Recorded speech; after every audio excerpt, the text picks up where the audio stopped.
Hello everybody, and welcome to DM Writer's Room, the show where we here at Foolhardy Press demystify the DMing process by coming up with adventures, monsters, magic items, entire systems, startings of systems. Occasionally, we have done stuff for other games, right? Yeah, we did. We've done stuff for Monster of the Week, we've done stuff for D&D, we've done stuff for Playbooks. Of course, we did Morkborg. like a whole arc of playbooks, and we did Yeah. some Morkborg stuff. Yeah, that'll be very interesting. If Elon Musk buys D&D, I guess we'll make some Pathfinder shit. That'll be its whole own adventure. But today we are going to be sticking with, I'll say at least fantasy TTRPG, most likely D20 Dungeons and Dragons fantasy. The concept is we are going to be making a starting town. Now, there are a couple of examples of these in Dungeons and Dragons, some of which you will be familiar with. Most famously, Phandalin, right? From Lost Mines of Phandelver is going to be the kind of big one that comes to mind in earlier editions. I'm thinking of the village of Hamlet. I'm thinking of, I can't remember the name of the town, but it's the town outside the Temple of Elemental Evil. Just about every major adventure starts in somewhere sort of like this, often displaced in time from one another, but I can actually say for Pathfinder, it tends to be, what's the name of it? It's something, it's like Sandy Creek or something, and it's where like 9 adventures start in the same town in Pathfinder, which is pretty funny. I'll find that just as we keep talking here. So we have a couple of things that we need to do, right? First things first, we need to decide how big the town is and how many levels we want the players to spend here. My instinct is to say levels 1, 2, and 3, right? Let's get tier 1 out of the way. At the end of that level 3 adventure, there'll be level 4, and we can sort of wave a white handkerchief like they're getting on the Titanic while they head off to some other kingdom or the big city. That's my first sort of assumption. But we could do a different range. We could start at level 3. We could go further. We could go to level 5 and say that, you know, whatever the nefarious issue or terrible necromancer that is maligning this place, maybe they have a larger scheme that is really going to affect the world. And so we can stay on for another level while we sort of step things up to take care of a bigger problem. That's kind of our two sort of competing elements. We should start one of those two places. Do we have any idea which one we want to kick off with? And then, of course, we need to talk about each of our concepts for what our little town is going to be. That is normally how we do things. Each of us come with a theme or an idea, and then we choose from among them. And in a real pinch, we roll a die when we like all the ideas a little bit too much. I do like the idea of 1, 2, and 3 as the levels. I do need to put that out there. I think that makes the most sense for a starting town. Shindig. Sure thing. That sounds great to me. I was thinking 2, 3, 4.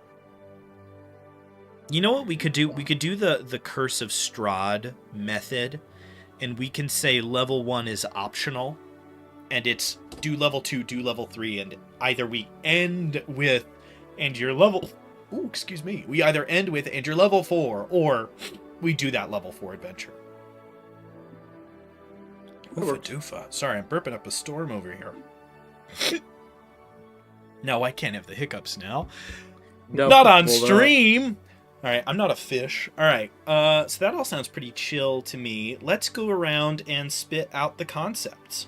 Oh, by the way, the town in Pathfinder is called Sandpoint. So I was pretty close. Oh, you're close. Sandpoint is the center of like 5 adventures from Pathfinder, which I think is hilarious. That would be like if Phandalin was the start of Storm King's Thunder and Lost Mines of Phandelver and Rise of the... not Rise of the... and... Rise of Tiamat. Yeah, what the fuck's the name of that adventure? It's not Rise of Tiamat. It's not Rise of Tiamat? No, I don't know why I thought that. You know what I keep thinking of is Against the Cult of the Reptile God, which is a 2nd edition adventure that is jammed in my brain. It's the Rise of Tiamat. Yeah, we were right. Is it really? No, that's a book. Yeah, no, it's not Rise of Tiamat. It's Tyranny of Dragons, and then there's Hoard of the Dragon Queen. It's Tyranny of Dragons and Hoard there of the we Dragon go. Queen. See, I knew it was something. Okay. So let's go round robin here. What are the themes that we have come up with? I know Michael was the first to be ready. So Michael, would you like to kick us off? Sure. So mine is for people that have played a lot of Dungeons and Dragons and want something a little bit different for a start, it is you start in a town very quickly, and then you jump into basically a mirror world of it, where my thoughts are you introduce to a bunch of people, and then you get their opposites in whatever this mirror world is. And then the fun mechanic for this little town is spells are reversed. You've just suggested something so complicated. Keep going. What do you mean by reverse? Spells are reversed. Heals do damage, frost does fire, stuff like that. You had to know you had to know I was going to say no to that, right? Like, you had to know in your heart of hearts. Did you really think I was going to be like, yeah, for sure, that sounds chill? If you don't like it, we can throw that on Keith the rest of the middle. Mirror dimension does make sense. I like the mirror dimension, but reversing the spells is just too much. I think it's cool. I didn't say that it wasn't cool. I said that every GM would read this starting town adventure and go, I'm not doing that, and cross it out with a Sharpie marker. Yeah, it's just... Then we can get rid of that a little bit. Especially because we're making a starting town, I don't want to introduce any sort of high mechanics like that. You know what I mean? Now, if we were making a city under siege by some chaos being for like a level 7, 8, and 9 party, sure, that would be great, right? A little bit of that. When you're in certain areas of the town, certain schools of magic stop working, or they get that reverse function, I think that would work really well. But for like level 1, 2, 3 characters, it's a tad of a burden, I think. But I do like the mirror world idea. See, I was thinking it would work well for an early level group because you're not messing with that much magic yet. Okay. That was the only thought I had with it. Again, it is a fun idea, simply impossible to execute. Mainly because all of a sudden, 98% of the spells in Dungeons and Dragons would be healing spells. Wizards are now only a support class, right? A lot of very bizarre sort of turns. Okay, D&D could use something like that, but not for everyone. They do need a better focused healer. So mine is mirror world. We can keep that. Yeah. My pitch is, funnily enough, the absolute opposite of yours. So instead of for people who are super used to Dungeons and Dragons, it's for people who are brand new to it and expecting the high fantasy-ass fantasy thing. So there's like the Arthurian sword and a stone, and the Lady of the Lake, and there's a wizard's tower that you must explore. Like straight up Fantasyville, USA. Fantasyville Sword Coast, or whatever we want to call it. Shield Bay, I don't know. We can't do Sword Coast, so I guess we'll lean. The Shield Mountains. I like it.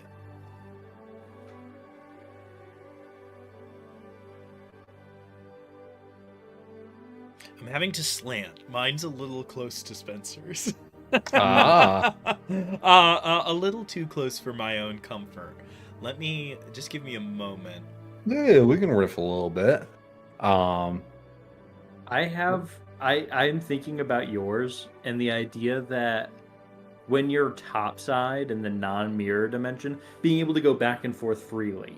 The non-mirror dimension being like exploration and intelligence gathering and social stuff, and then entering the mirror version and everything being evil, gross, terrible versions of the topside version, but getting the information on like, where's the key that they keep this at, so I can go grab the key in the mirror dimension and unlock this door, is really cool. I'm just thinking about separating the pillars out like that between the mirror and the non-mirror is interesting. I tell you what, feels... I'm going to embrace getting scooped. I think your two ideas go together very well, and that mine got like 90% of the way scooped, and I think we're just going to roll. I was imagining it beginning with like a Knights tournament, somewhere that is that's fun. like outside of the city and is near the capital, and the king is going to visit sometime around level 3. So just entirely too close to what we are sort of already talking about. Yeah. But I think your two ideas are going to sort of hybridize very well into saying, like, this is a pretty classical fantasy area, and the threat that they will sort of be introduced to and then eventually handle will have something to do with this sort of mirror world, this other place that this town is connected to. I think is better than me trying to shoehorn a new idea in at the last minute. Are we all right with that? Is there anything about that we're sort of nonplussed by? No, that's fine. I'm all right with it. My initial pitch is it's at the Wizard's Tower, baby. That's the source of the problem. You get there, you switch from being right-handed to left-handed.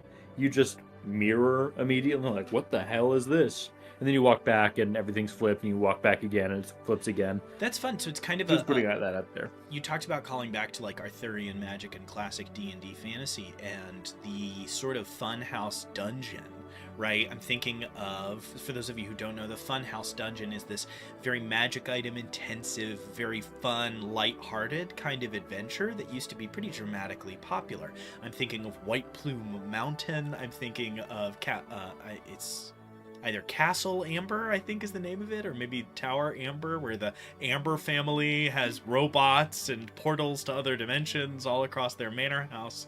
There's definitely a tradition there that I think we can pretty easily tap into.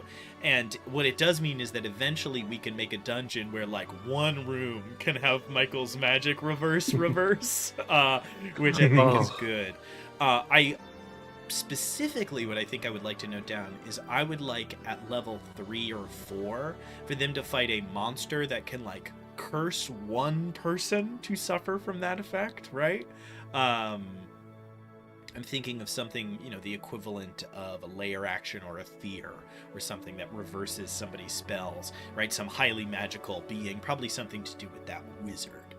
So we know we have a town, we know the vibe of the town, we know the genre of our game, right? Very classic, high fantasy in the true sense of the term, very noble and idyllic, at least at first, leading into a sort of, I think, almost zany sort of adventure, it sounds like, right? If you're running into like the evil candle maker, I think there is something really fun there.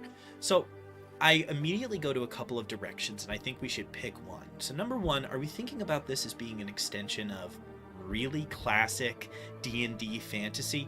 Because if we are, then we're probably going to be going to the Shadowfell, right? Our dark flip of reality is probably going to be the Shadowfell, or it is going to be some other dimension that reflects our own world, right? And that's the real classic 5th edition thing, if we want it to be very compatible.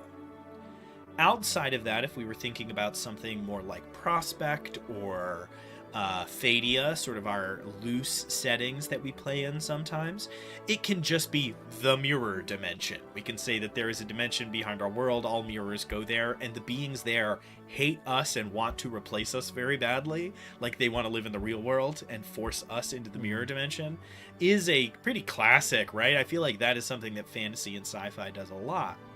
What of those two directions are we the most interested in? I tend to lean towards the sort of Shadowfell example because it is the most compatible with the most groups, but there is something very fun about all of the mirrors in town having like extra shadows in the background, right? And if it's the Shadowfell, it's not as strong of a connection between the two. I vote the mirror people hate us. Fun. Okay. So I'm going to write mirror world dash jealous. There was They know they aren't real. They know because somebody changes the way they dress and all of a sudden this mirror person's forced into that change. Even if they dissent, even if they have grown to disagree with them over time, right? They are sort of bound to the choices that their real life doppelganger makes. There was a Peel movie that was made.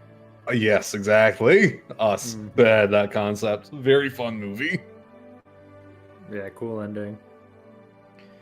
Okay. So I think that is enough information for us to kick things off a little bit and to start thinking about this town. Now, what are the key ingredients of a starting town, you ask? Well, I'll tell you right now. We need a shop. Minimum one. We need a shop. We need a smith. We need, we need a government. I need to know how these people pay their taxes and who they pay them to and all that nonsense. Who is defending the town, right? How is this place protected to the extent that it is? What else do we feel like are really essential components of a starting town? Other than a few shops to buy things in, a smith to get that heavy metal gear from, some kind of government, right? A sheriff or a mayor or both or neither, a barrister.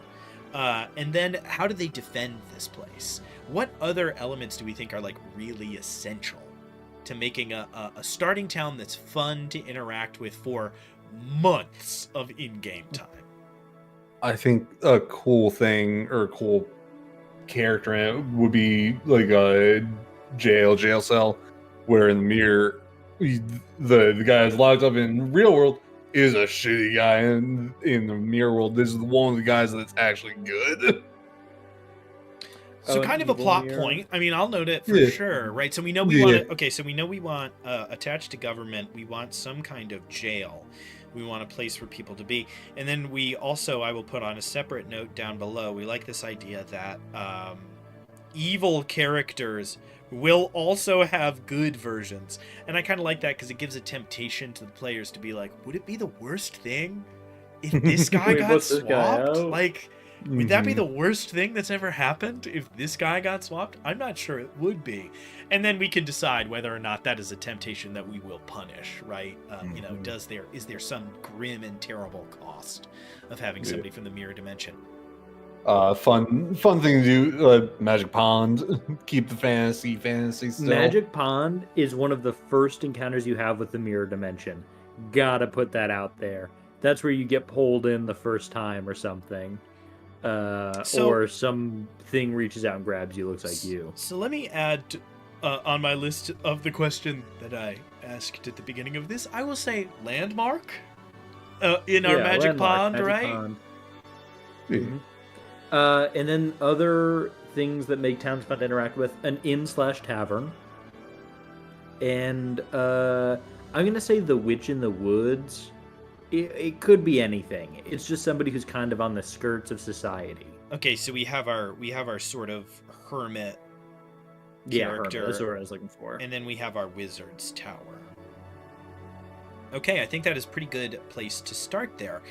All right. So we have our landmark already. Our landmark is this magic pond, and that magic pond tells me that there is a story that is centered around this town that will queue up to the adventurers at the early levels where they have yet to really be dealing with the mirror dimension, that's coming up, right? Some indication that this place was once beset upon by dull reflections, and this pond is related to that somehow. Maybe it's a prison, maybe it's where the conflict came to an end, maybe there was once some great I'm thinking like a demon of mirrors, the way that there are demons of hunger. There is a demon of mirrors who was killed, and where their body bled, this pond is the blood or something. We can sort of have fun with that. Maybe a little too grimdark for our Arthurian fantasy, but related. We could do a Pet Cemetery thing where that mirror demon died there, the pond spawned, and people realized that if you laid somebody who recently died to rest there, a la Revivify, they would come back with no spell components needed to be burned, no spells, no high-level clerics, but it turns out it is the mirror dimension version of them. So when they came back, they were different. They were evil, or they did these things, whatever. Oh, and so people don't do it anymore. Yeah, but there's still those old wives' tales about it. But you know what I like about that is it's a self-fulfilling prophecy, because no one's going to drag the town asshole to the lake that brings you back.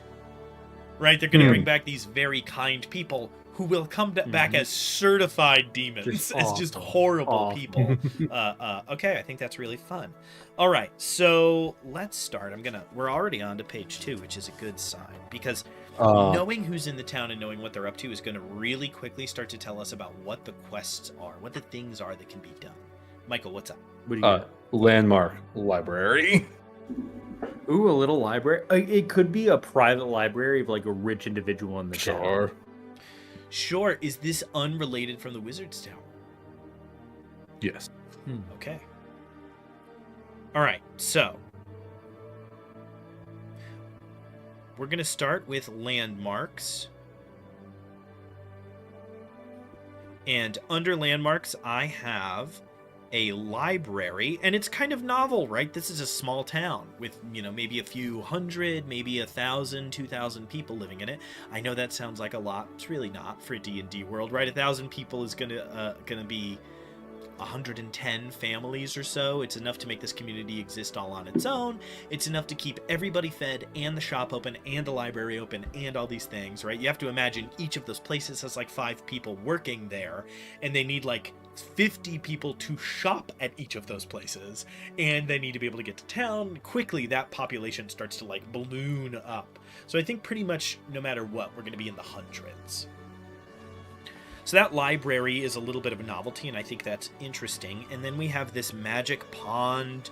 Rumor has it if somebody dies, you can bring them to the pond, but they will come back wrong, which is another trope, right? Revivify wrong. Now, 2 is close to enough. We have something old and something sort of arcane and interesting. Our magic pond, though, isn't very natural, so I'll say we could do 1 more if we have a good idea.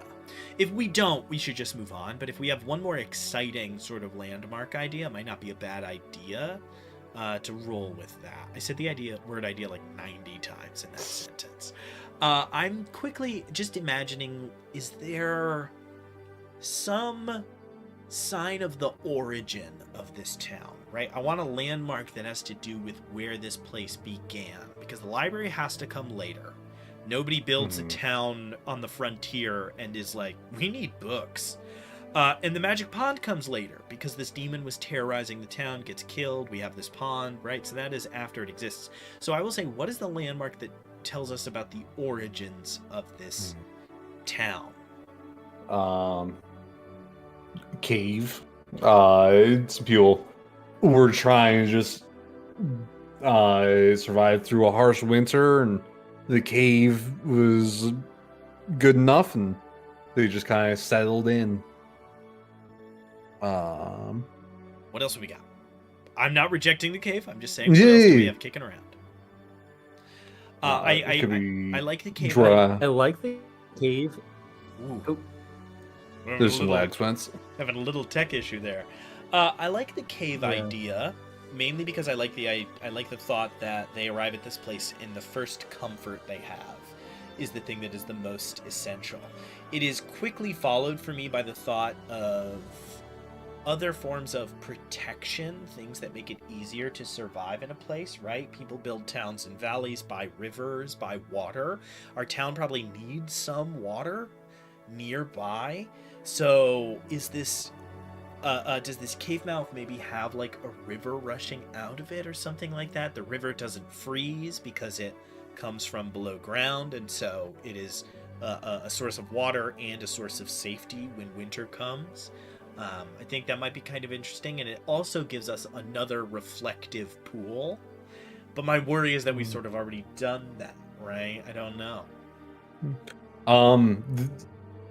There could be something about it because it's running water. It's not really reflective, and there could be a whole plot point to that where you have to freeze the water or something that's never happened to make it reflective. I'm trying to think about the origin of the lake here and maybe connecting another location to it. We had said before, like a demon of mirrors, devil of mirrors, whatever. It could be that. It could be something fey, and if it's something fey, we could connect in that cave, and have that be like the true location. No, totally. All right, so this cave had a spirit in it, and that spirit can be fiendish, it can be fey, it can be whatever. That spirit offered the people of the town safety. They survived that winter, and then somewhere down the line, they betrayed that spirit, and that is where we get this mirror this attack and then the slaying of this creature in the mirror pool. So I love the idea that it is a cave. I think we can stick with that. I like that they survived a winter there. What is this? Let's just sort our category now. Was this a fae that was betrayed? Was this a fiend that made a pact and like 100 years passed and they wouldn't fulfill their end of the bargain? They wouldn't give up like the souls of the next generation or whatever. Was it an elemental spirit? Was it an outsider truly, right? Like beholders, like things from the outer realms? What did they make this strange compact with? My vote is Fae, Sure. and it's like a la the Giving Tree. It said, yep, I will help you survive the winter. And then it's, yep, I will help you do this. Yep, I'll help you do this. And eventually it gets killed. The Giving Tree, if the tree was like... if there was one panel where the tree had an axe, it's like, ooh. Yeah. All right, I like that. Okay, so we have 3 landmarks. I think that's great. And as we eventually are introduced to this curse, they're going to want to sort of trace it back to that cave. Gives us a great place to sort of head as we continue. So that's landmarks. Up next, shops. Now, people buy camping equipment, adventuring equipment, potions, and maybe scrolls, but we have a wizard in town, and so that's probably they're going to have to go to for those, if that wizard even sells things like that. So I imagine we want a general goods store to start, right? We need somebody that everybody goes to. This is the person that can afford to send people to the city. They come back with just things. They come back with items that people are in need of, other than basics like food and grain and stuff, and probably also buy from large areas of local farmers, and therefore can provide grain and things to people who aren't as easy to work with, right? A bunch of farmers who farm cattle and hay and corn and carrots and whatnot can all sort of live in a little ecosystem of credit. That's what happened in the medieval world. Everything was just on credit, and you would just kind of exist in that way. Meals would often be communal. As we whip up and we get, fiefdoms and real, like, and the king is owed a portion of the grain and you need to go buy it, that's when we start to get like a store that is buying things. And so if you are somebody who cannot buy into that credit system as easily, right? If you are a librarian, a bookseller, a bookbinder, you have somebody to go to without necessarily being able to super easily give to the community in a way that somebody can from 20 feet away recognize. That's just a little world building, I guess, seminar. It's DM Writer's Room. Come on, that's what you're here for. That's fine, yeah. So general goods store. What do we think that general goods store is like? I at least need to know who owns it, and then we have to have something unique about it. We don't need to go too squirrely. Icewind Dale is a really good example of an adventure that goes a little too hard with the, like, every store needs to have something interesting, because every place you go in Icewind Dale is like, and there's a lantern that never goes out, and there's a giant fish on the wall that speaks every winter's eve. Like, there's something weird like that every single place that you go. We should have something, but it doesn't need to necessarily be like dramatic in the way that a lot of people sort of by default go with. So what makes the general goods store just a little special, just a little interesting? The name is Pete Dillinger. He's the owner. Damn. He sells mirrors that people are able to see their other self to. Now, he can eventually sell those, Michael, but if he already knows about the mirror dimension and sells special mirrors that let you see your mirror self, there's not an adventure here anymore. That's just a thing people do. I think maybe he sells mirrors, which is weird to begin with. You look at that and you think, what? In this small town, why would you sell these mirrors?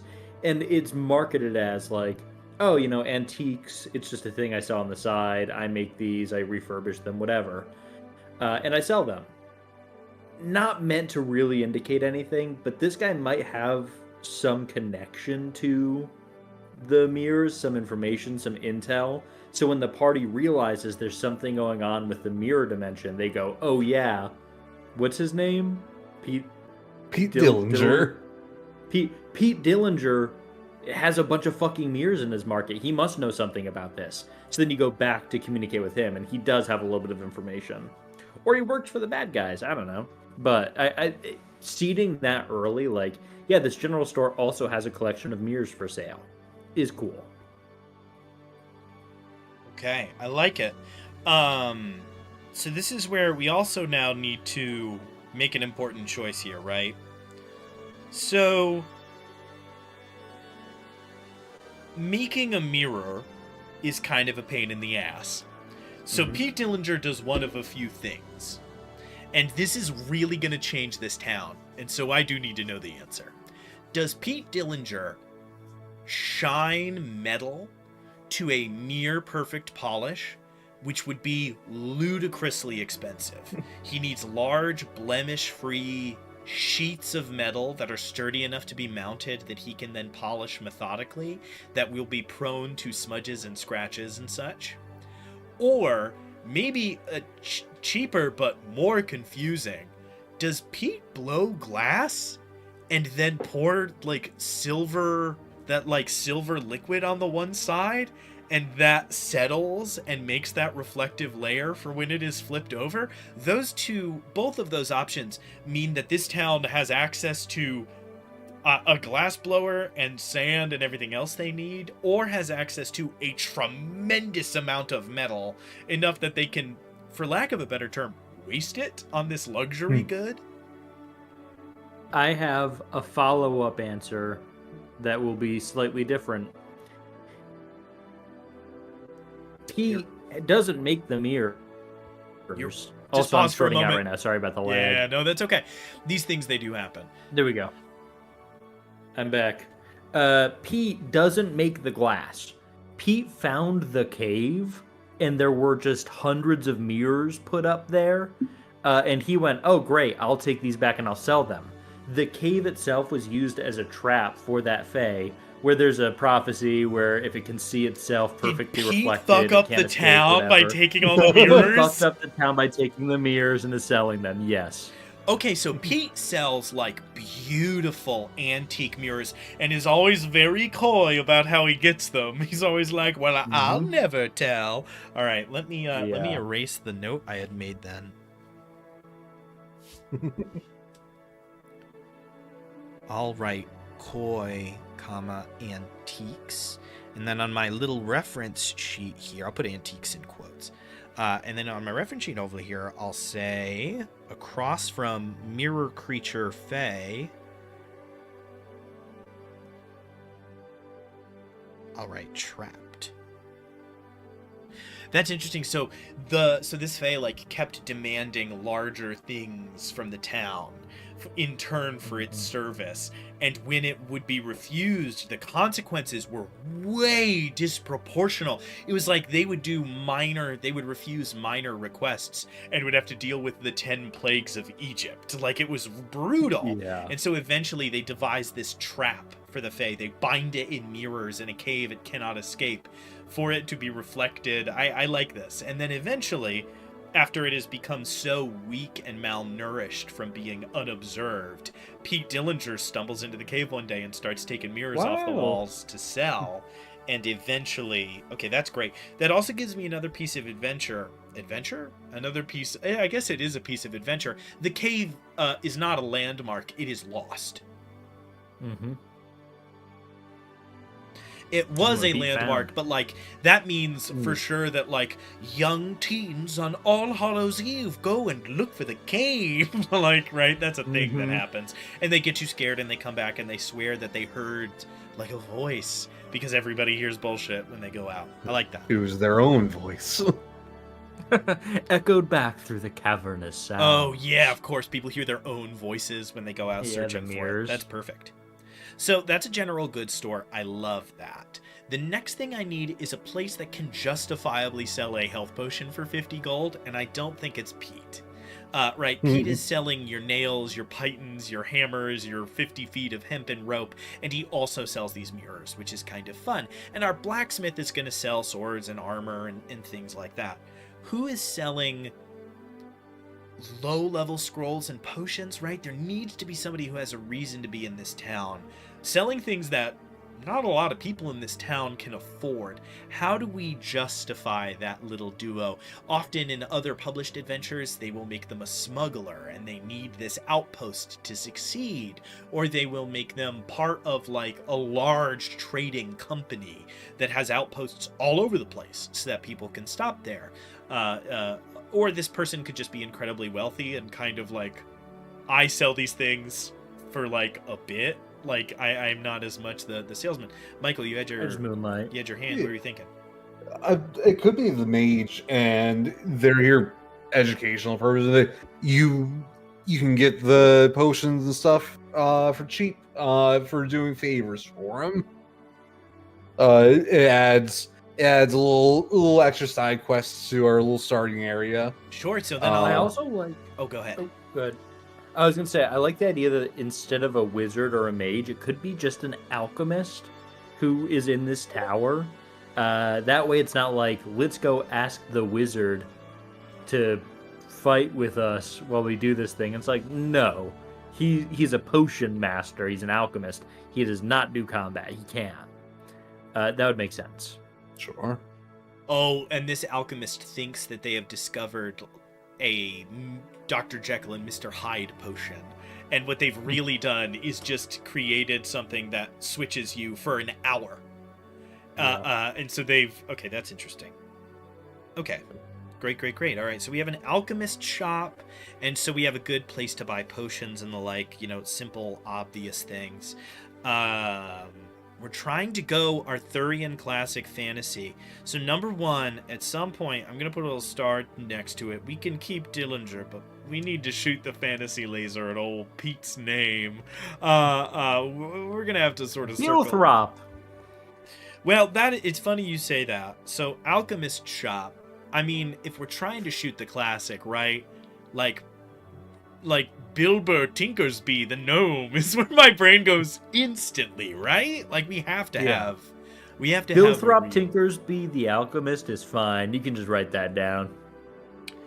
I think Tinkersby is a little too on the nose, but I like Bilthrop.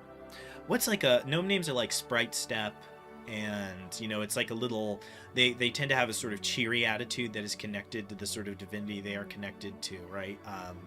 Garl Glittergold. Why do I know that off the bean? Like Garl Glittergold, right? So there is that sort of interest. He's an alchemist, which means his family might sort of come from that a little bit. So, Bilthrop. Pedal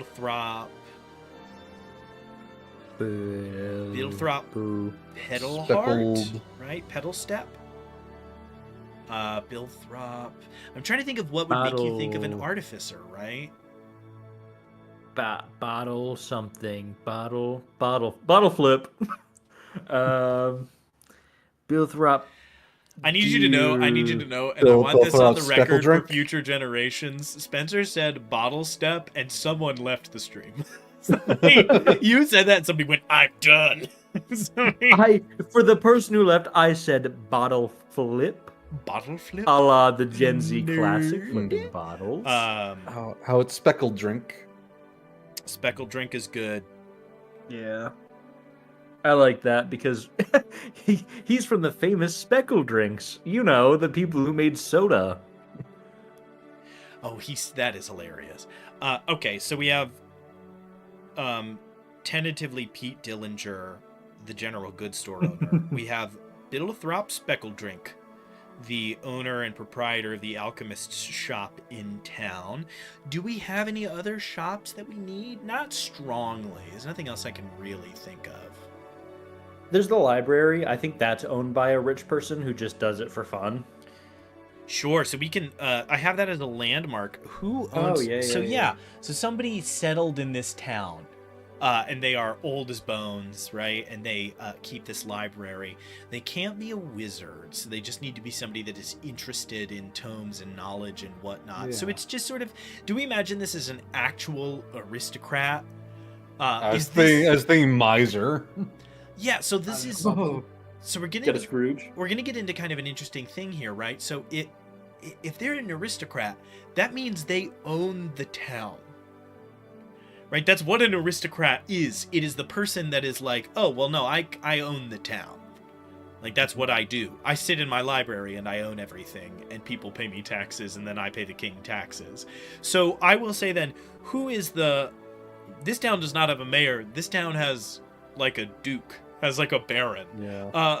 What is the lowest? I'm gonna first look up the lowest person on the baron, on the, like, duke, viscount, baron, whatever, roster. Let's get some thoughts out about who this person is. Michael, you said a miser, so you think this guy's kind of an asshole? Is that what you're thinking? It could be. This could be the mirror dimension guy who's cool. And Yeah, you know what? This dimension's Not awful. The party gets them like, wow, this guy's really cool. Maybe we pull him out. Yeah, that could work.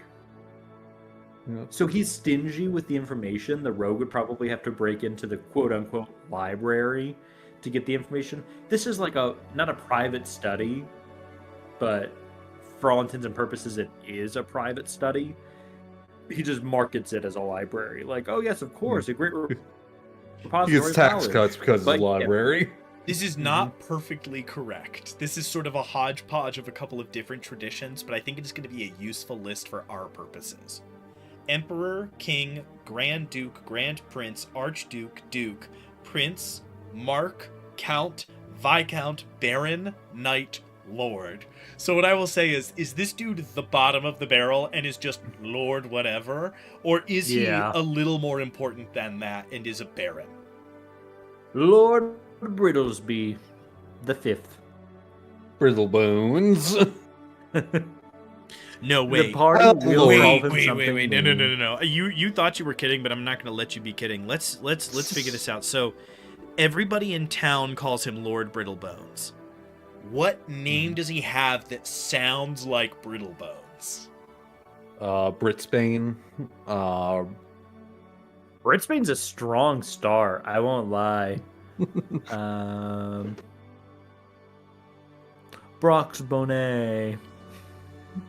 Mm-hmm. No, I think Britsbane. Yeah, let's go bin to get closer to bone. Mm. Yeah, Britsbane. Lord Britsbane owns the town, essentially, is like the local aristocrat and also runs the library. And so you're like, oh, that's nice. He like runs a library in town. And you can only read the books inside the library, and there's a restricted section for no reason. It's most of the books. And you can only be there 1 hour a day on Tuesdays. I just heard a loud thud. All right, sure, yeah. If you need to run and grab it, that's see what's up, that's fine. So Lord Britsbane runs this library. It is open for like 2 hours in the middle of the day, and that's it. So the party will inevitably become deeply frustrated when they try to look up the history of the town and are turned away by Britsbane and his lackeys, right? Britsbane has a couple of people for hire. You know, they're getting 2 gold a week to sit here and bully anybody that tries to get into the library. I think that's solid. Okay, awesome. I think shops-wise, we're pretty much covered. Anything else I would add would be really extra, would be kind of there quite randomly. So I think we can move on to the Smith, which is going to be a character that pretty inevitably we are going to be interacting, right? If the party isn't killing heavily armored opponents, they aren't going to be getting a lot of armor off of dead bodies, and even then you would need to go get that armor, you know, refitted and resized somewhere. So we need a Smith character who is here to sell weapons, sell armor, repair things, maybe answer a question or two.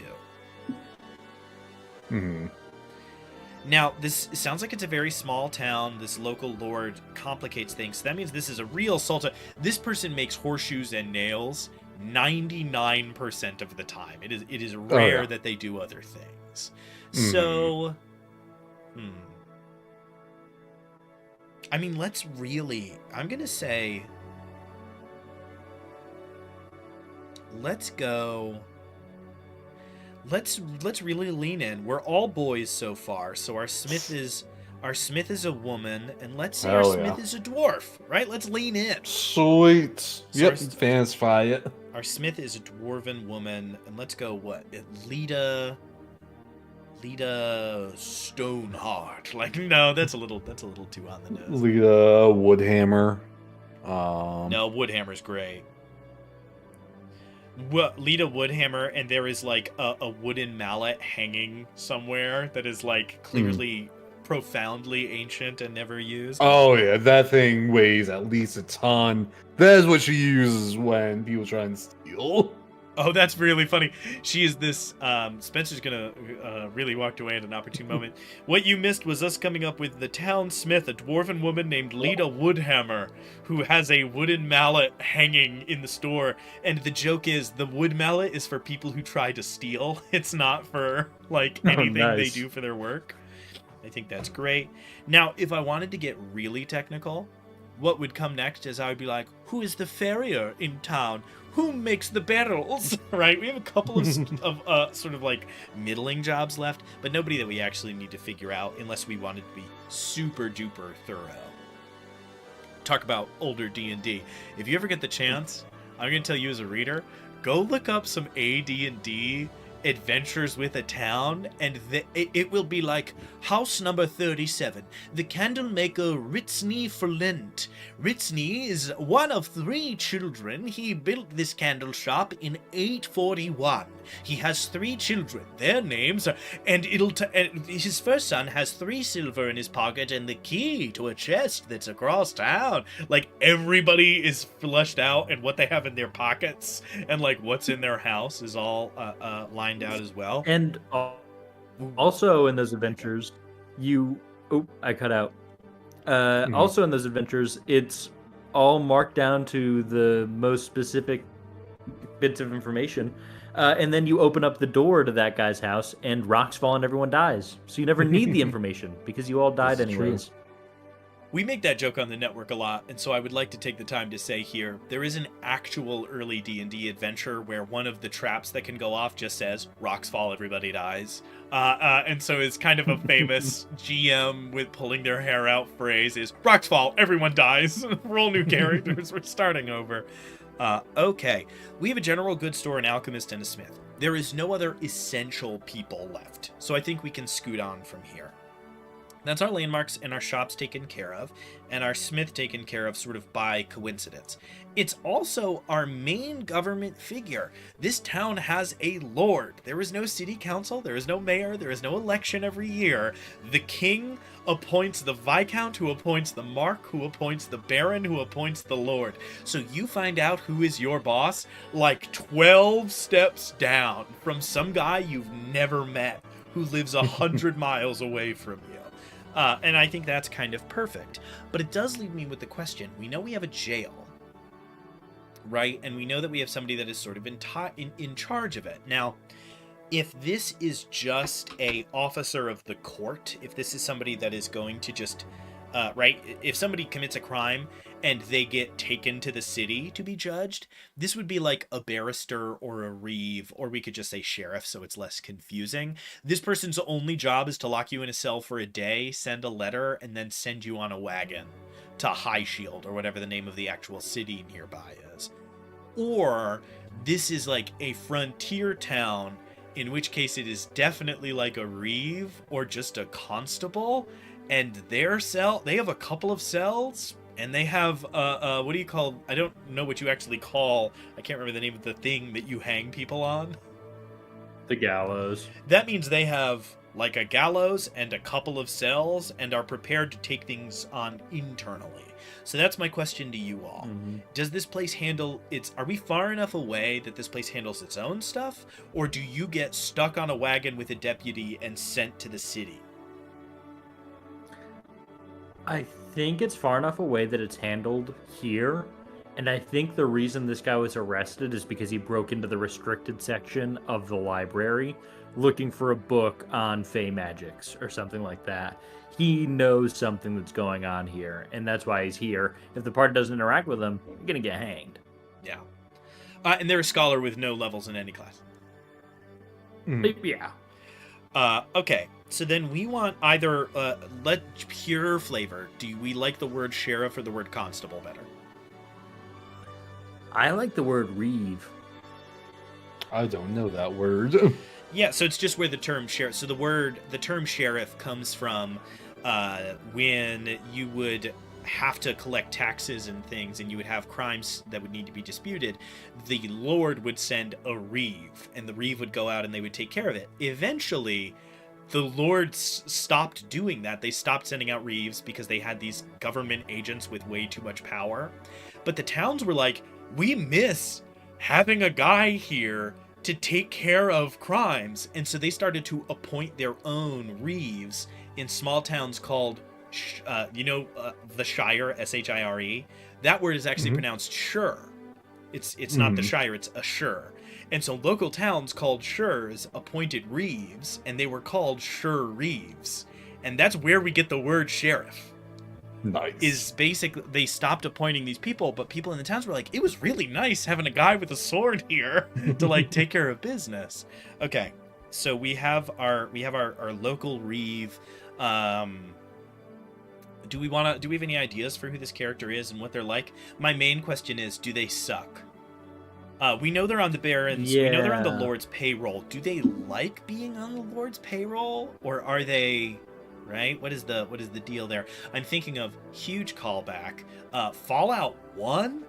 One of the very first quests you run into in a town called Junktown is the town is like run mostly by this incredibly wealthy dude who owns a casino, and then you meet the sheriff, and you basically have to pick a side, and it's that classic, are you a good guy or a bad guy first quest in an RPG. So yeah, is this sheriff like a real shitheel who is happy to be on the payroll and shakes people down for their taxes? Or is this sheriff kind of at odds with the Lord and they sort of have an uneasy situation? I think it's fun for him to be good, so his mirror is bad. You look like you have a thought over there. My issue with making this character good is it's a person with a weapon that the party can try and get on their side. I guess it's not too bad if you just say, like, he can't shirk his duties. He won't, even though he doesn't like doing this thing, he can't go with you to do this thing. He never will. There you go. No, you're good. We caught it. It just went, it stalled, and then we got it all at 3 times speed. I'm going to drive several states away and just hand you a 300-foot Ethernet cable and let you kind of figure it out from there. This week, I don't have to do this anymore. This is Nicole's last week teaching, so I can go back up into the office. Oh, whoa. That's... They're letting him inside now? Hilarious. Yep. Okay. So our reeve is... Okay, so we want our reeve to be a good guy, but we don't want them to be able to help. So I either need a good reason why they are the busiest person on the planet, or I need to know why the reeve of the town is 72. I could justify both things. My first thought is the reason this town is big for no reason and has like all this trade and all this money and an apothecary and a library is this town is on the frontier, but it is off the King's Road. Right? So these like big main roads were really well patrolled, and they had to constantly be patrolled to be as safe as possible. And so this reeve, 99% of their time is spent patrolling. They have a couple of deputies, and all they do is patrol the road. And they're like a challenge rating 1 captain with some challenge rating 1/8 guards. And that's all they've got, right? They are not some big swinging fella. They are not a challenge rating 9 champion. This isn't a retired gladiator. This is Dougie. And Dougie also patrols the road. Or we are not on the King's Road. There's no one else to be the reeve because no one else has ever held a sword. And this dude is 75 years old and rapidly aging out of the position. They have 7 HP and a strength of 14 and are just kind of doing their best. Which of those two options do we like better? Is this person busy or is this person an antique? I think that old is better. I think that you can try and convince somebody, even if they're busy, to do it anyways. But somebody who's old, it's like, I literally can't do it. I can't go with you and help you. I can help batten down the hatches here in town. I kind of like if I ran this, I would do the opposite. I think he's really old, and I think he wants to come along very badly, and I think he has an AC of 11 and 8 hit points. Like, it's so bad. I think he gets hit once by a goblin and is knocked unconscious, and the party goes, "Holy shit! Like, this is just a guy. He can't help us at all." All right. He's not going with us. What's the name for an old fantasy man? What's the name for an old fantasy man? If we didn't already have a lord, my instinct would be have him be ancient and have him be like, "I am Sir Bartholomew the Wise." And he like has plate armor that doesn't fit anymore, and he has like a long sword from his campaign long ago, like a military campaign long ago. Is my first instinct. My second instinct is, oh, that's Hochul Gregans. He was a militiaman for like 1 year 50 years ago, and now he's the Reeve. Yeah, you know, he owns the sword. He already owns it. He probably doesn't even have a sword. He probably has a spear. Yeah. I think Hochul Gregans works. That's an old man. Yeah. Can we make Gregans like 10% less silly? Gregor. Hochul Grigor isn't bad. Yeah. Gregor sounds like it's in a different language than Hochul, but if we swap that E for an I, Hochul Grigor sounds sort of like... Yeah. That's fine. Let's go Griggan. I liked the initial sound, and let's blend it too. So it's Hochul. I'm Hochul Griggan. I'll come help. He walks in. He comes out with this like old spear, and you're like, "Are we bringing?" Rusty. I want to go there because I know what every table dynamic would be, which is you will have 5 players, and 2 of them will not remember who Hochul is. One of them is going to want to bring Hochul everywhere they go, no matter what. And the next 2 are going to be like, "Why do you want to kill this old man? He's going to die." Like, and the last 2 are going to be like, "Stop trying to bring Griggins with us." I'm allowed. Let him play. All right. That's a backup character for sure.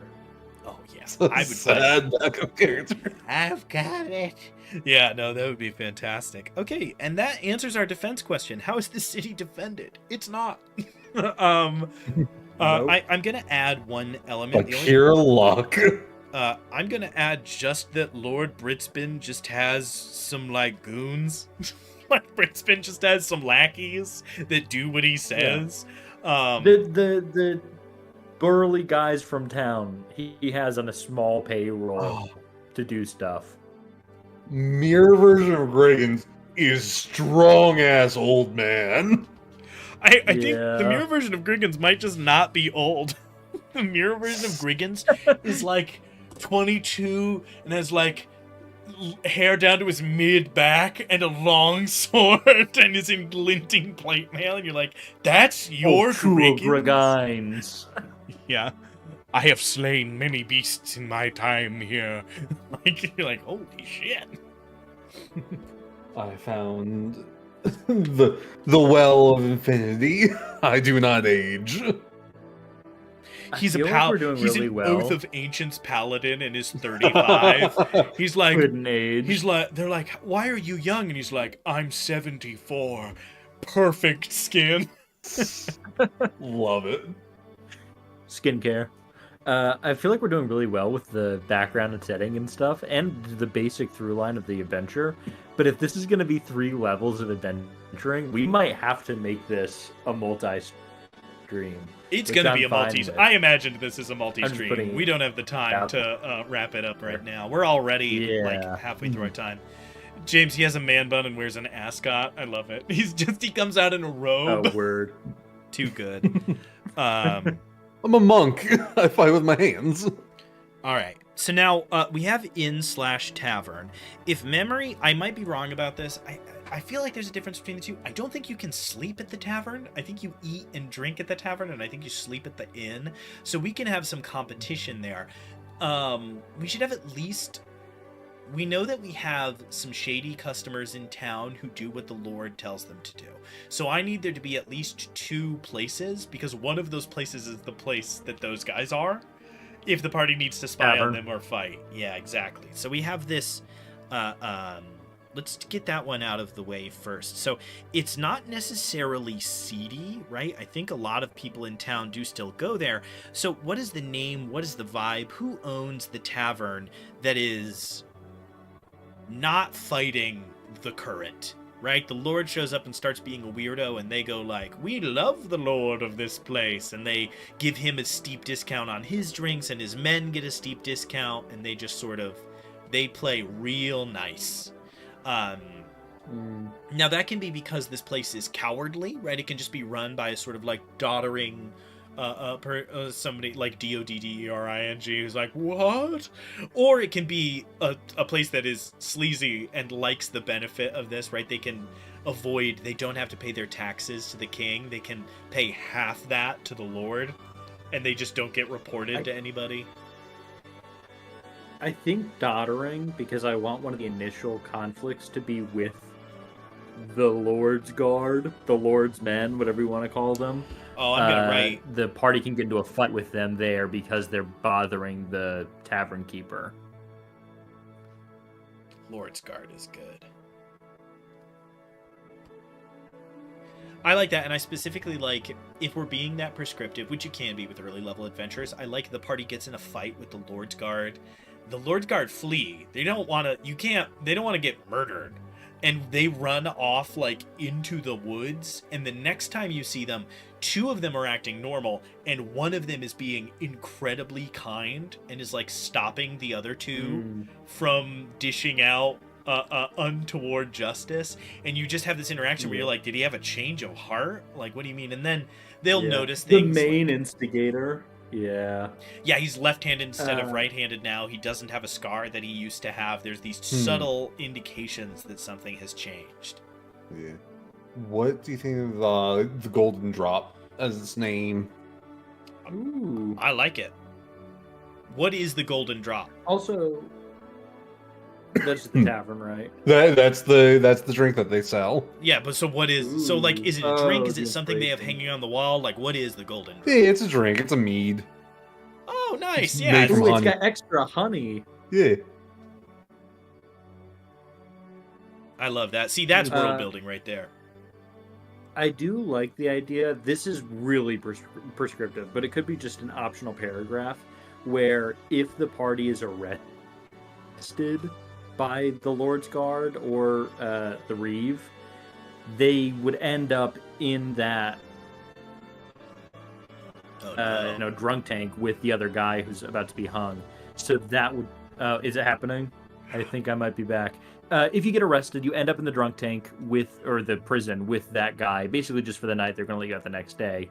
He tells you, like, there's something happening. You have to go look at this thing. It's a chance to interact with that NPC and then open up to the library. That's awesome. I have no issue with that at all. Where that goes, so we're going to get into do you guys want to talk about, like, a really squirrely DM writer's room thing?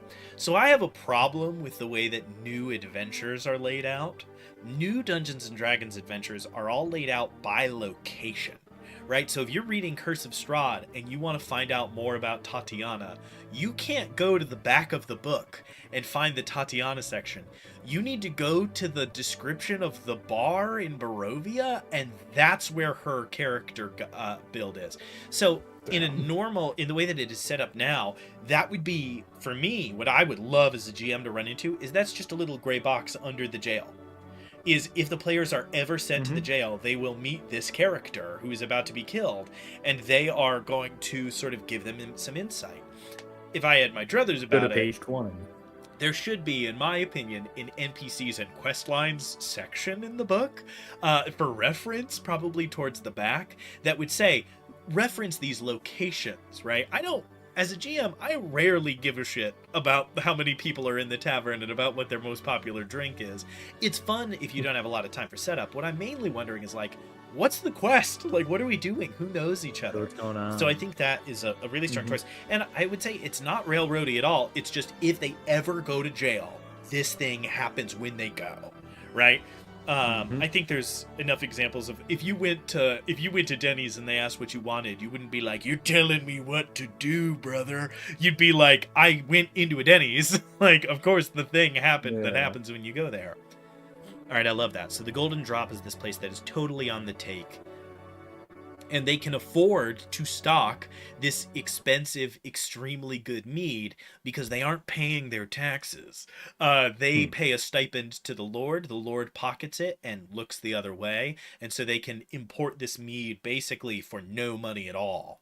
I think that's great. Now, if that is our sort of underbelly tavern kind of area, we can either have only one place they're in competition with, which will be an inn that has some rooms, or we can have another tavern and then an inn. I don't want to get too busy, so I feel like it's probably just the inn, right? Yeah. Sure. It's an inn. You can get some food, and you can go to bed there. Yeah, and that's my other question. Is the inn interesting at all? James has just said, really strong, the Golden Drop is a front for bandits and highwaymen. Absolutely. I think the Lord is the reason this Lord is unpreternaturally wealthy is the Lord's Guard are just extortionists. They make you pay a bunch of gold to go on the road, even though you have already paid to go on it. Like, that's all they do. So they are fundamentally highwaymen. Literally, right? You either pay or they rob you, or sometimes both. What were you about to say? Oh no, he glitched just as I asked. The guests in the inn. That's the only thing that would be interesting is if there's like one NPC in the inn who is useful, who is questionable, who is here investigating something like that, is what would make the inn useful or interesting, in my mind. Can I make a pitch? I think everybody, the inn is really nice, the food is nice. Everybody has been complaining that one of the rooms smells like shit. One of the rooms smells terrible. And everyone's like, why does this room, like, one of the rooms smells awful? Like, they've gotten complaint after complaint after complaint. But whoever owns the place is like, they paid for the room. I don't care.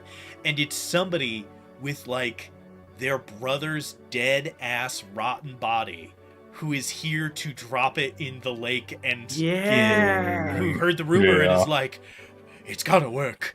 And so one of the rooms just like stinks. And there's I don't even think, maybe they're not even a corpse. There's a zombie just like in that room. And this guy's a level nothing necromancer that just keeps raising his dead brother to get him to go into this pool and come back. That's awesome. Yeah. Necromancer, revive, deal. And I think that with the mirrors removed, a bunch of evil stuff, bad stuff is happening with the mirror dimension. If somebody is put inside the water right now, I think that might be one of the like major seals being broken beyond the mirrors being removed. So if he succeeds, if you help him do this thing, it's probably going to have some pretty big ramifications. I have terrible news, which is we are going to have to write a poem before we're done because it's Fae and there's a mirror and now there's seals, and if the right things are done in the right order, the spirit is freed. Brush up on get your thesauruses out because probably not tonight, but we're writing a poem. We're going to have to. Oh yeah. If we want to make it easy, just make a haiku. It's short and sweet, baby. Not a lot of information gonna make it to the players. That's all right. No, we could even that'll be fun. I think we'll probably do it off stream, but I think that won't be that bad. We'll do it right here, right now. We've done it on stream before. We've written like little puzzle. There's poems. A lot of ums and uhs and like let's ponder that. Yeah, exactly. All right. What's a sim for? That's like 90% of what we do on this game, on this stream. I hate to break it to you, that's 99% of adventure prep. It's just Googling what's another word for slash. Name. What's another word for cut? Yeah. All right. Up next, our hermit. Our person on the outskirts of town. This could be a green hag, is one of my first thoughts, right? CR3 green hag can give you a wish for some really bad consequences. This could be the person who makes the mead could be this sort of real oddball with a giant apiary outside of town where they are caring for bees and making mead that they then sell to the tavern, to the golden drop, to the gold drop. Nope, I had it right the first time, the golden drop. This could be we've turned our wizard into an alchemist. We could have a wizard out that is like, oh, there is a wizard, he just lives in the woods. And if you go and to ask him to do an adventure for you, he'll go, no. And that's it. It's just like, what? Won't you please help the town? No. Not my business. What? No. I don't give a shit about this little piss tat? No, I don't care. I think the apiary, the beekeeper for the mead makes sense. It ties up a bit of a thread there that doesn't necessarily need to be tied up, but will be anyways.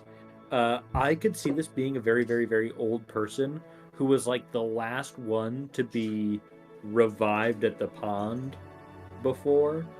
So they know something about that, right? They were the last one to be revived. I'm gonna absolutely agree, and I'm just gonna kick it sideways a little bit. We have too many old people. Let's just go elf. Yeah, elf. Oh, They're 600 years old and they're young, right? They're just an elf. Mhm. That's it. Yeah. And that also explains why the mead is so good. Is it's just like, I keep bees. Perfected. And it's like, oh, what did Yeah. you like start doing though? When you turned 100 and you had to like learn your first real skill and present it to the community, what was it? Beekeeping. It's like, oh, so just kind of the one thing. And they're like, everybody said you should take on a few, but this is what the elven equivalent of ADHD is, just getting really into one thing and never letting it go for like hundreds of years. Everybody else like branches out, and this person's like, I make it into drinks. It's like, oh, all right, great. You want to see my jars? I make drinks. I make candles. I have 1 million bees.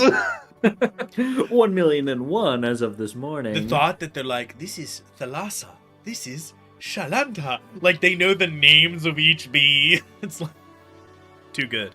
Simply too good. Apiary, elf, and so you just made a huge choice, and we need to decide if we're gonna stick with it. Was this person revived at the pond? Is this a mirror person who has been living in the world for hundreds of years? We need to have at least one mirror person. That's all I'm saying. Because so far we don't have anybody out. Nobody that's been mirrored. Mm. And so, Fethethriel Goldhand, or whatever this person's name is, in the past was known for being like a ranger, being like a hunter. And now they keep bees. For some reason, those two things are completely opposite in my mind, right? Instead of like going out and shooting deer and bringing it back to town, now they just very patiently keep hives of bees very safe. I think that's pretty solid. I hunt. And the ranger would make sense if they made a trek out, they drowned in the pond or were attacked and then submerged, and upon their death came back. I could see something like that. Sure.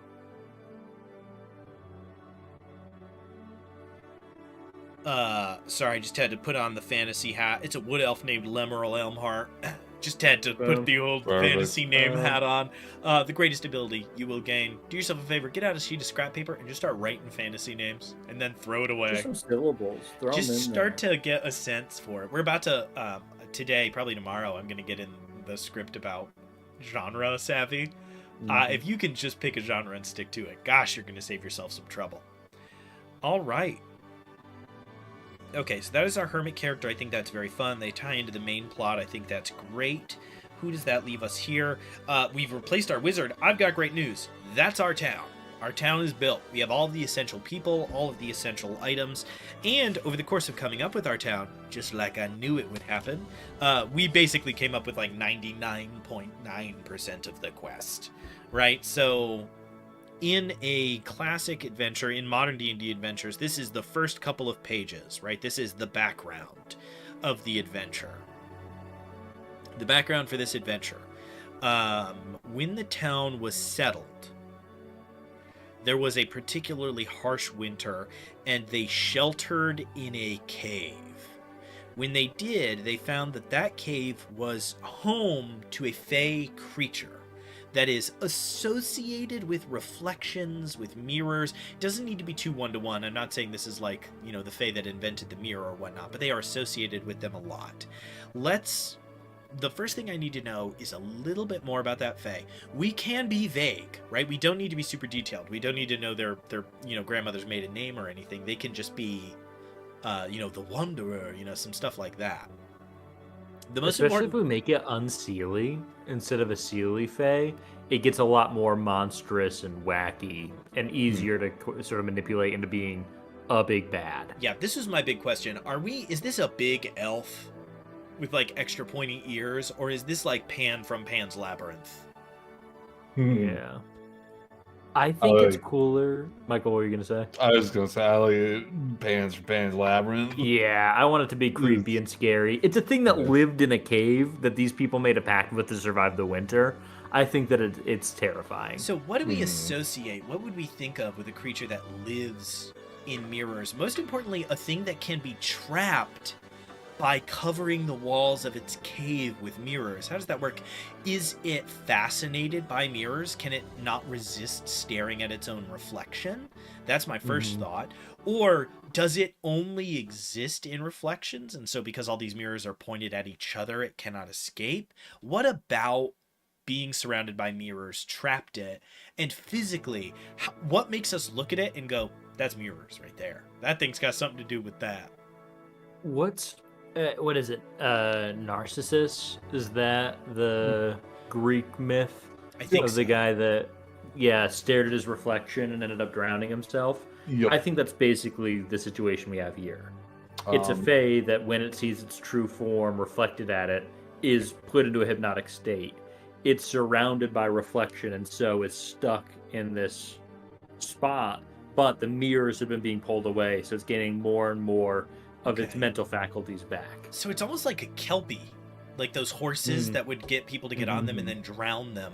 So what I'm imagining, if this is like an unseelie, hostile fae that made bargains for power, then this thing's modus operandi is probably sitting in the bottom of a lake. And when you see your reflection, you see like the most beautiful version of yourself, and then hands come up and drag you into the water, right? So I think that's fun. So I'm imagining like really long arms that are made for like grabbing things and pulling them. So I'm getting that like big, like bony elbows, long, spindly fingers kind of look. I'm getting like big reflective eyes that it can kind of mesmerize you with, right? I think that would make sense. It can make you fascinated with your own reflection just as much as it is. But one of its negatives is if it can see its own reflection, it has disadvantage on attack rolls and ability checks, right? It is sort of enamored with itself.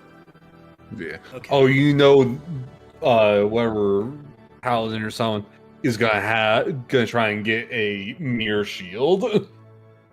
Oh yeah, they're gonna take it, a shield, have it buffed at one of these shops, and then bring it into the combat.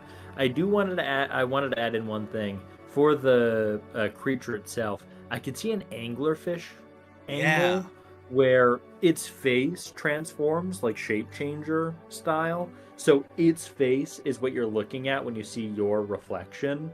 It just molds itself to look like the best version of you. So you can see a face that looks normal, but the body is monstrous and long and terrifying until it enters into its true form. Its mirror reflection shows it itself. So this is and like it locks in. a pretty profoundly ancient unseelie, which basically just means it's not this like very structured version of things. In canon D&D means it's evil as shit, but that has kind of changed in more recent editions. What do they call this thing? What is its name? Does it have an elven? Does it have a fey name? Is it called, you know? Is it Zalin, or is it The only thing I don't think we can do, because it's really overdone, we can't call it the Angler. That's a little overdone. We do like Charmer. Do we have like a synonym for reflection? I'll get on that if you guys want to vamp for a second. I'll see if I can find some cool words. Sure. I mean, I'm thinking of what is really essential here is that fascination, is that reflection. It is seeing a version of yourself that is too beautiful for you to look away, and you leave yourself vulnerable as a result. So I think reflection and mirror is great if we want to go in that way, but I think it has more to do with that obsessive urge. I can certainly say, as somebody who streams 3 times a week and is on video calls 1 or 2 other days a week, sometimes it is hard to not look at yourself talk. Right? Yeah. I think there is definitely something to that. You start to get a little fascinated with, like, is that how I talk? Is that how my face looks while I am talking? You can kind of really whip yourself up into that. Was that enough? I mean, the vamping? closest word, yeah, there's like compulsion is the coolest close word I can find to that, where you're compelled to stay in this position looking back at yourself. There's vanity or vain. I don't know. I could see vain. I'm okay with going in that direction. I just feel like what we've described has less to do with vanity and more to do with, like, not being able to look away. Like, right, it's a trap. I don't know. I guess I do see it. It's like a type of seduction almost. I don't know. I can't think of a name for it. We can also come back to this next session with a name each that we really like. What I'm mainly learning is I think this thing has a name in Sylvan that translates to something very literal, and that active translation can be really interesting. So I think that we can say its translated name is Vanity, right? That is the name of this creature. If you just translate its name directly 1-to-1, it is Vanity. And we get to do that annoying linguist thing where it's like vanity, but with a connotation of obsession. Not vanity as in trimming your hair for too long. Vanity is in literally becoming obsessed with your own self. And then the Sylvan word for that we will hear will be, Violenteroth or something, right? And they'll be Violenteroth will be the name of it. And then, you can sort of, if somebody speaks it, they can kind of translate. A word for extreme vanity is vainglory. That's really good. Yeah. I'm gonna add that to sort of excessive pride in oneself.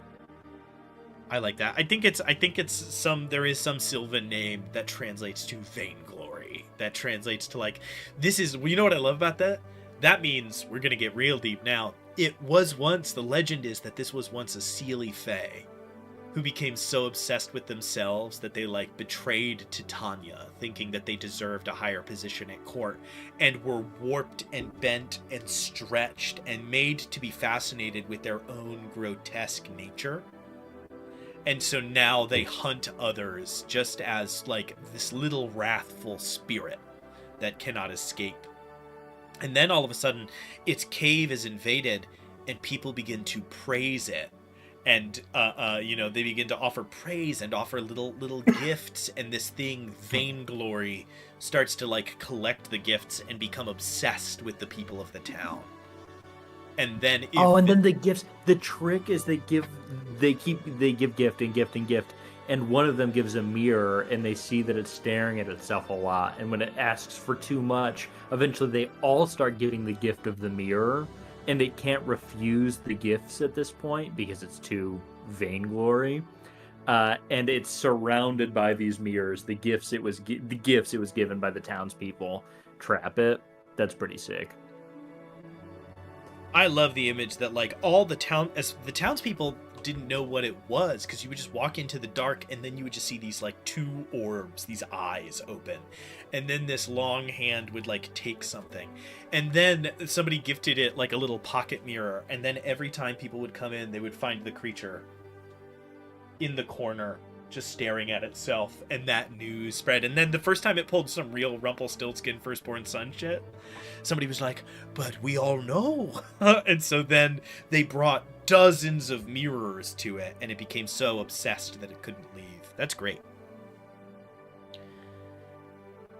It's real Fable shit here. Hmm. And then so it's sort of it's really good. It's a really strong fable. I think you're right there. It makes me unsure what the role of the magic pond is. We no longer have this moment where this thing is killed or wounded, right? Yeah. So where is this pond, and what is this pond? Does the pond have something to do with the folktale? Does it have something to do with the legend? Did this thing just speak some terrible curse into the world, and this pond is the result? Or is, the pond is where it used to kill people? Yeah, that was its initial location. Yeah. And it also had to leave during that terrible winter. It would have frozen in the pond. The pond froze to the bottom. So it left to the cave, and that's where they started interacting in a more meaningful sense than just it hunting whenever they show up. Guys, we're gonna have to write like a whole little kids book. This is all a kid's story. Oh my god! Of like the freezing of the Grimm's fairy tale. pond. Yeah, this is like a hard fairy tale. We're gonna have. All right, everybody, get ready. That just in time. James a little while ago did, in fact, I'm going to just read this verbatim. James, you're a treasure. The mirror seal, the death watch wheel, the dead shall rise neath even skies. Eyes held and chained through darkened pain. The waters glow, though stagnant flow. Corpses risen, dead are living. God! See, James. We don't even need to come up with a poem on stream. James, you just gotta go write a book, James. You gotta. You Banger earned it. poem, by the way. That flowed nice. Absolute. Go write a novel, James. Got Brandon Sanderson in the chat. All right. Okay, cool. So we've got this like the settled. They take shelter in this cave that this being was also sheltering in. They discover this angler and begin to give it gifts in exchange for the safety because they think it's its cave. It accepts these gifts and starts to offer more magical assistance. And I think probably like one day the town is attacked by some war band, by highwaymen, by, devotees of Groomsh. And the forces go out into the forest and none of them return. And long time after, they go and visit the spirit in the cave, and the cave is like, and the spirit like comes out and like hands them a skull. Yeah. And then skitters back into the dark, and everybody's like, oh. And that's the moment where working with? we start to get that like caution at the back of their heads that develops and continues, right? I love the idea that if Vainglory could have been just a benevolent spirit, it would have been fine, but Vainglory became obsessed with the people of the town. The skull does have to have gnaw marks on it, too. Oh, yeah. Vainglory's got to eat something. It's picked clean. It is picked clean. Absolutely huge. Okay, great. And I think that's super solid, right? Eventually a mirror, and then trapped. And Vainglory being here is just taking the distance between our world and the world of mirrors and is forcing them closer. And so I think that ironically, eventually what the party should discover is that they have to completely free Vainglory or completely trap Vainglory. They and I love the idea that this adventure has like kind of a good and a bad ending, right? It's like, how do you approach it? Do you kill Vainglory? Because then all of the protection and, the easy winters that this town has enjoyed, all that's going to go away. Vainglory will no longer be here, but the town will be safe. But if you can find a way to free Vainglory and return it to the pond and tell the villagers, like, hey, go leave offerings. Just don't go near the fucking magic pond. Don't look at it.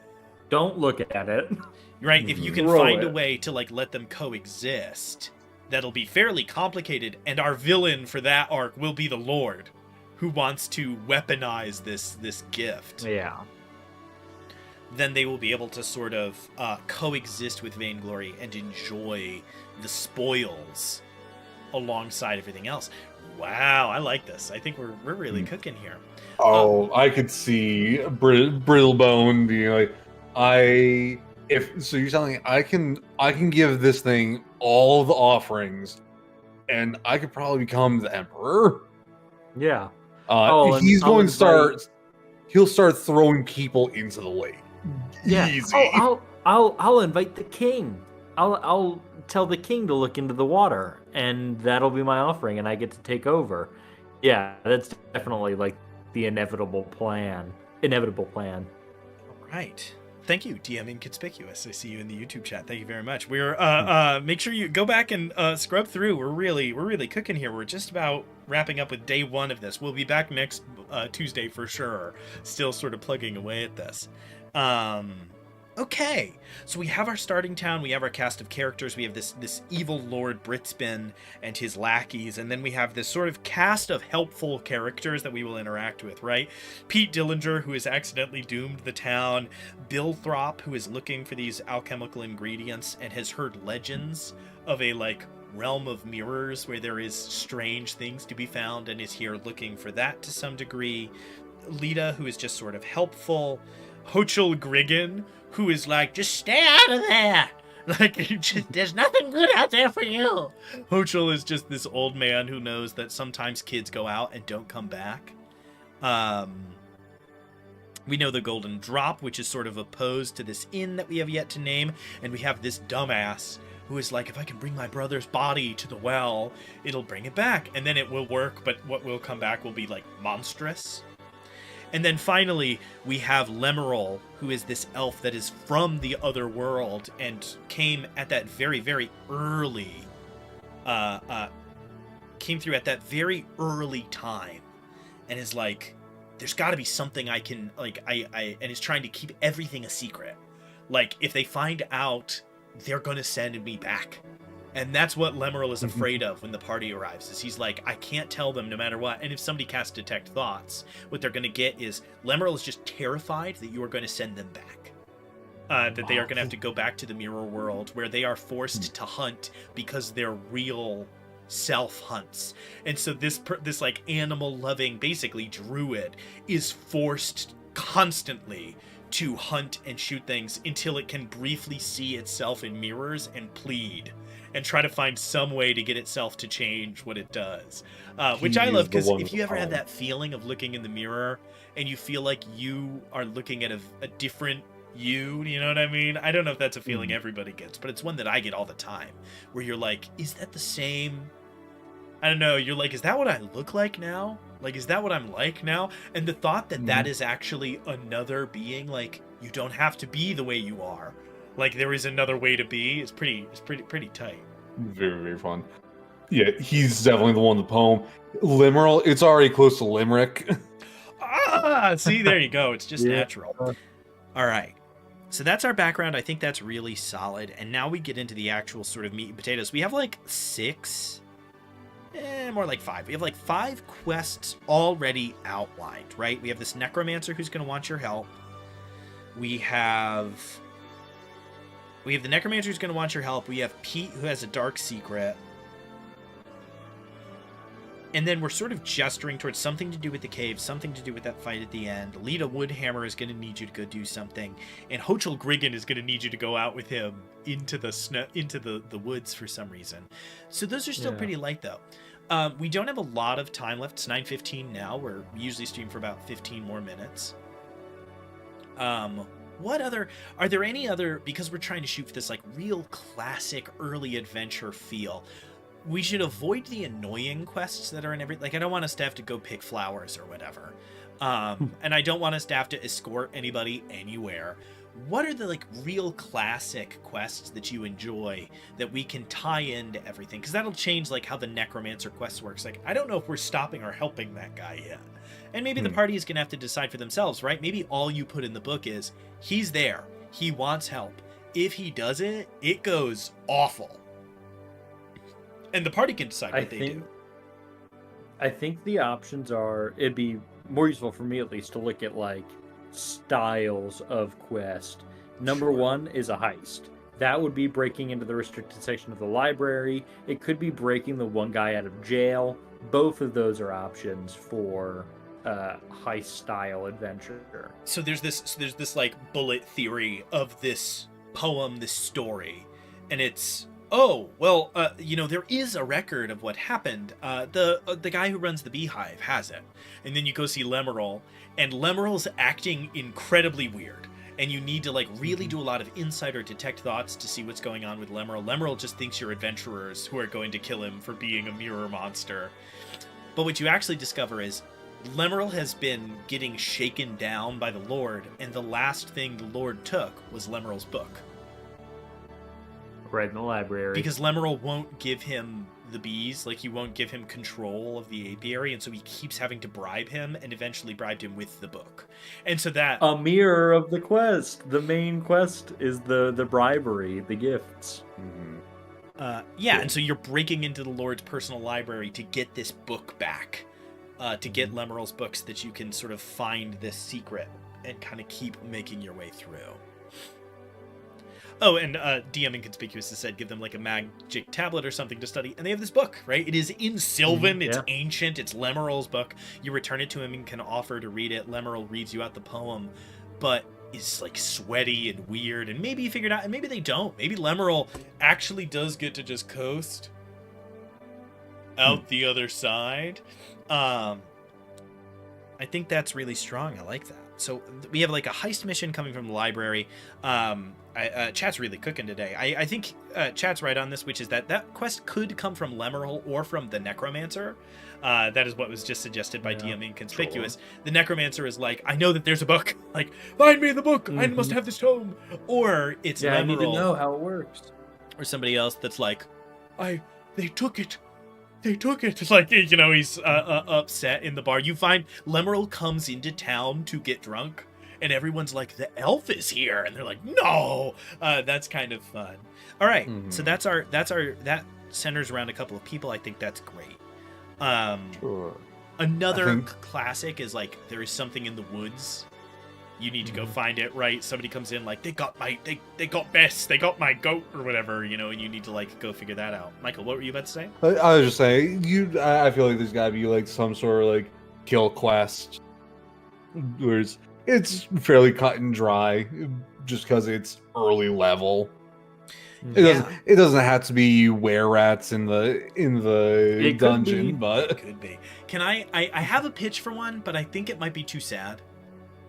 Okay. And I'm not sure if this is something we want to do, because technically, I want to be clear, technically this won't be as lethal as it sounds for the character.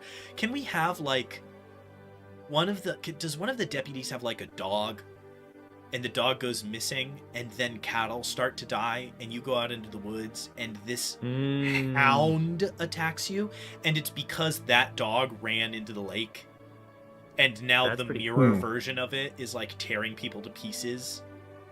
It does involve the party killing a dog, and so I'm not sure. Do we need to slant that? Is there anything else we can do with that? Or does the party just go chase a dog down? I think it's okay. It matches the high fantasy vibe. And beyond that, the hound will be buried by the owner, knowing that this is what happened. Towards the end of the quest line, when they realize, oh, there's this mirror dimension, you can bring dead things back, and then the mirror comes back, they go, oh, we can bring that hound we killed back into the water and bring the original form back. That could be from Lemural, it can be from their own understanding, it can be from the guard asking them this favor, whatever, but it is an option, so it's not like you just killed a dog. And I like that, because when they get to town, we describe this, like, massive deer hound. This, like, huge, like, borzoi that is, like, hyper alert sitting there, but is, like a dire dog, essentially, is like there's something vague going on. Like, it's when it stands, it's the size of like a small horse, and the town has gotten used to it, but as a newcomer, you're like, you're eating stew at the tavern, and there's a dog the size of a pony next to you just staring at the bowl. I was just over there. It's with for those of you who don't know, Spencer's dog is a certified food hound. Is a like one of those dogs that just sits there the entire time you're eating, silent as a mouse, but just like trying to explode your mind with its gaze. So I think that's I love a good Oh, that's interesting. That's a fun name. Ego Thrall. Ooh. Right? Because it sounds like a little bit like Sylvan Jumble. So thank you, TM Sacred Geek. It And sounds you a get the little bit ego like in there. word jumble until you kind of process it a little bit. Mm-hmm. James has just hit us with it. Barks backwards. That's the scariest thing I've ever heard of in my life. Disgusting. Yeah. Michael, what were you gonna say? If the only thing, if we don't want the party killing a dog, thoughts on like it being like a falcon or something. It barking yeah, that beats backwards. It barking Yeah. backwards and being giant and covered in blood. I think will get us 2/3 of the way there. Yeah, with all of that, definitely. Early on I was thinking, if we wanted to just not be a dog, we make it a falcon or something. But yeah. Oh, we're gonna have to. I have terrible news, which is that off stream, I am gonna have to find a recording of a dog barking and then reverse it. Ew. And I've never wanted to do anything less. Everybody, come back next week for that sound bite because it's coming. I'm not It is even kidding. coming. I'm gonna put it because what you can do is you can upload it as a sound to your Discord, and then it will pipe through Streamlabs. I'm gonna do that, and it's. I feel like there might be consequences. I don't know what they're gonna be, but that's grim.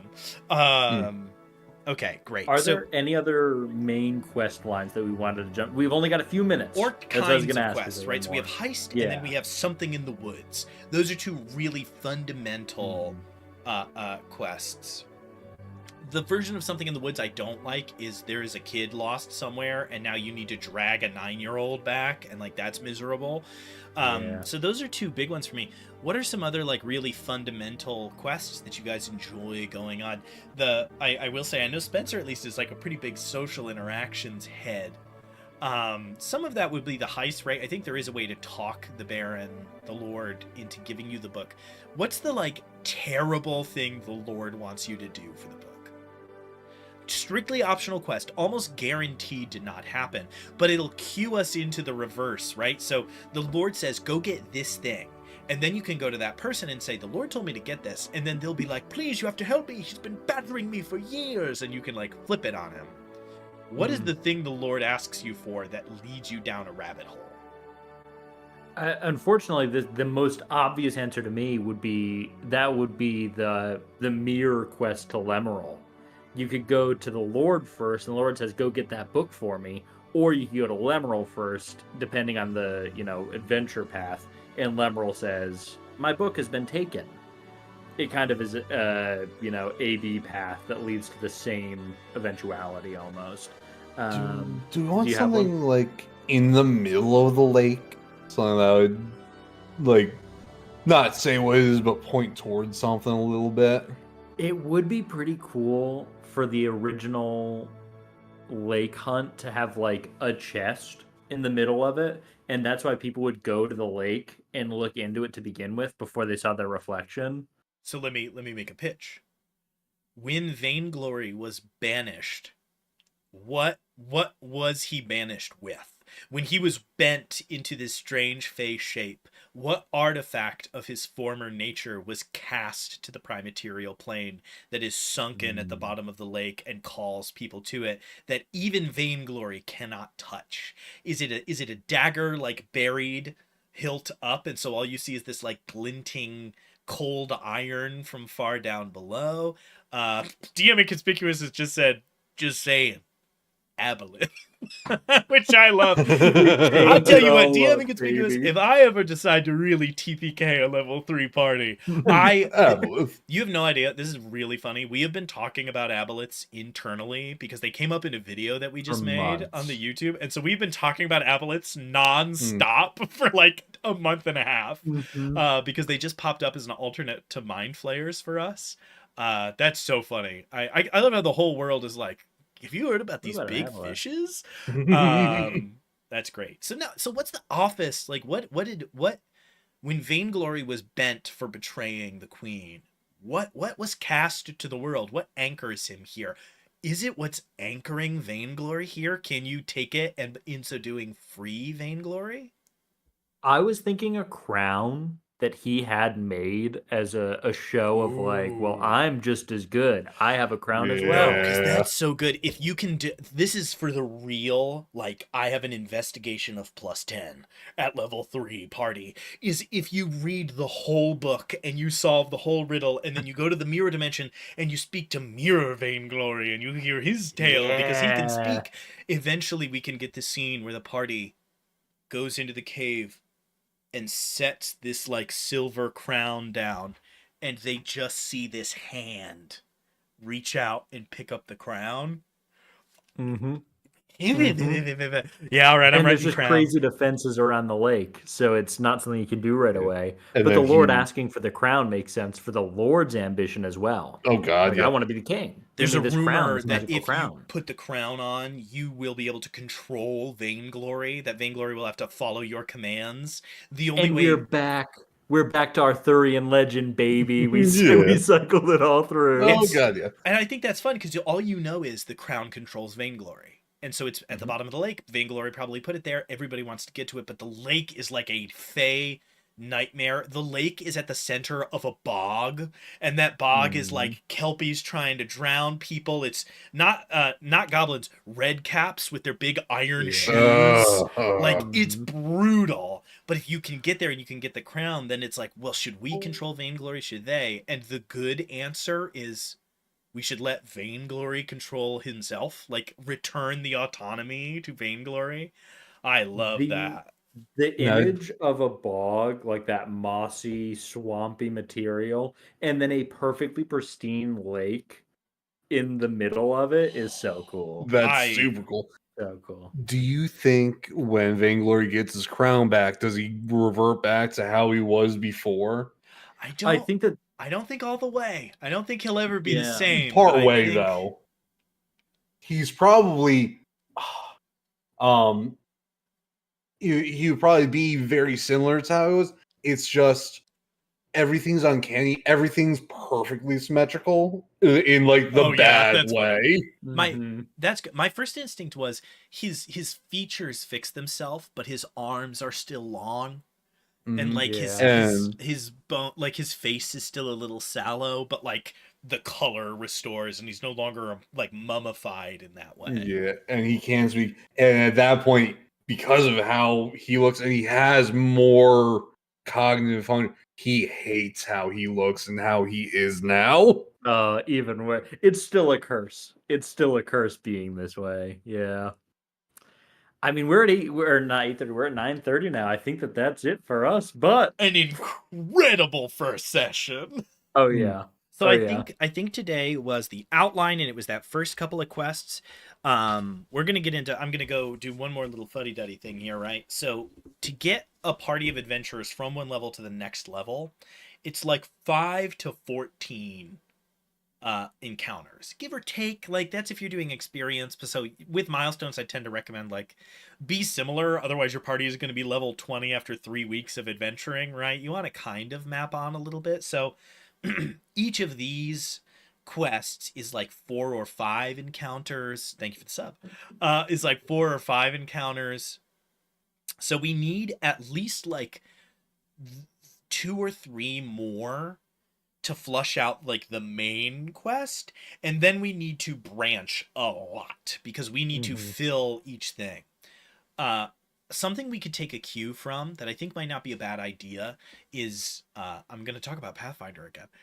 Is Paizo specifically. Actually, I'm not talking about Pathfinder specifically as much as, so what Paizo does is they release adventures in books, and those books take you through like a level or two, and they're meant to be somewhat self-contained. So I think it might be a good idea to try to split this a little bit, right? Can we get like a little bit of an act 1, act 2, act 3 going? Like act 1 is learning about everything that's happening, understanding that something is going wrong, and I think our big bad guy for act 1 is just going to be these creatures.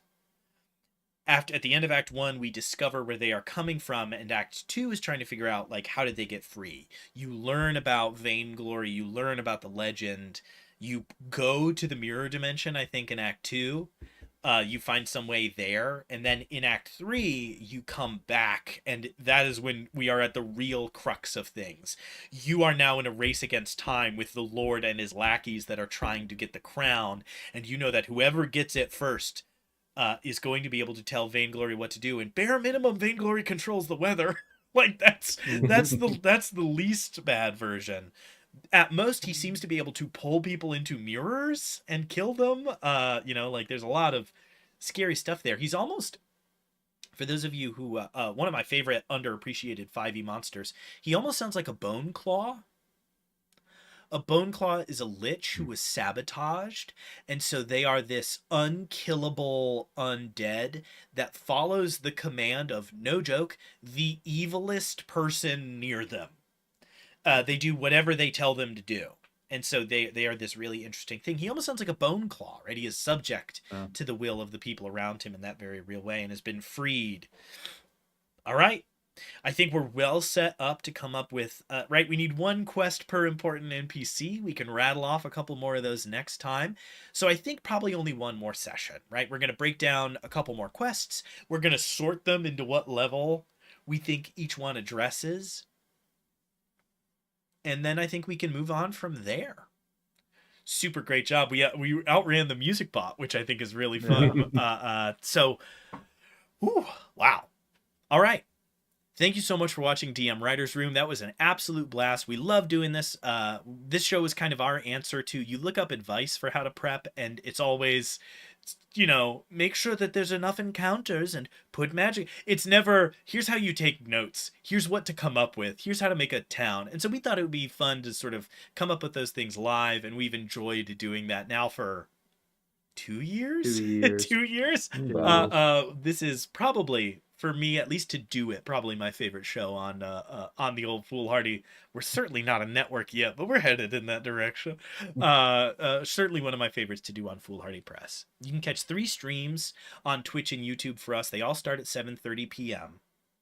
On Sundays, you can catch Game Masters, Masters of Games, where we play video games that we are hoping to master or believe we have already mastered.